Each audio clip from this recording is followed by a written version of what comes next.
What's up, guys? I'm gonna talk about the Lemonheads for a couple minutes.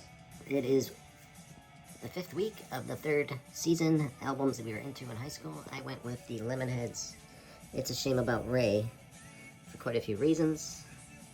It's something I was into right away. I was actually in 8th grade when it came out on June 2nd, 1992. And I was listening to it well into high school and fell in love with the band, whoever they were. It's mainly Evan Dando. And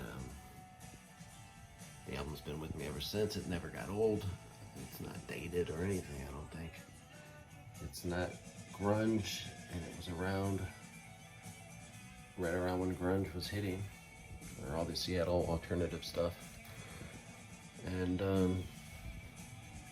yeah, I caught them live in 8th grade. I left my sister's graduation at John Carroll University and took the Rapid downtown and ran across the bridge to catch them at Nautica Stage for Flats Fest, where they performed with the Posies and the Judy Bats. I had the time of my life. The mosh pit was great. There was no assholes throwing elbows. People cared if you maybe got hurt or fell too hard. It was just a good time. And so on and so forth. I saw him a bunch of times after that, up until 2019. 4 times total. And Evan was a pretty charismatic guy. Talking to the crowd, engaging and whatnot. He was a good-looking guy with straight hair and probably a heartthrob to many girls who were into alternative music. Another fact about this album, Juliana Hetfield plays bass and does background vocals on all the tracks except Mrs. Robinson, because she didn't tour with the album. Nick Dalton toured, and he recorded Mrs. Robinson with Evan and the drummer.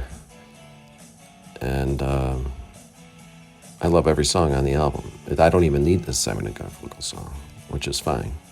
It's not as good as like Hazy Shade of Winter or anything, but it's a good cover.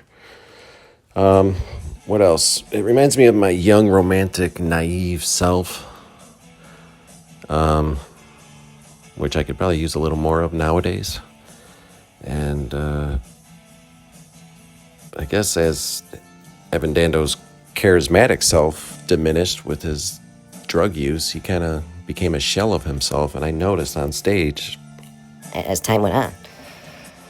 I saw him in 2011 doing the entire It's a Shame About Ray album, and they barreled right through the thing, and he had no engagement with the crowd. He didn't look at them. He kind of just looked up or had his eyes closed and said nothing. It was kind of a letdown. And then we saw him again 2 years ago, and it was just almost a mess. We left early, but not super early. It wasn't that bad. But, yeah, I could see myself, I would listen to this the other day, and it just, I mean, it brings back the old great memories, but I know that when I'm like 90, if I played this album, I would just have a stream of memories just flooding the systems. And I'd probably like have a nice cry over it or something. Which, by the way, I actually did cry to a song on this album in Alaska after a hockey game. I scored a goal against this team that always whipped our ass, but we were up 1-0 going into the first, and I had that goal. And then they just came back and whipped our ass, and I didn't like bawl or anything, but this was on a mixtape in the car after the game in Alaska. And it was the song Hannah and Gabby. It's one of the last songs, and I've been actually playing it lately. It's a really good tune, but nothing emotional, like nothing too heavy about it. I just thought that was interesting. About crying, I guess.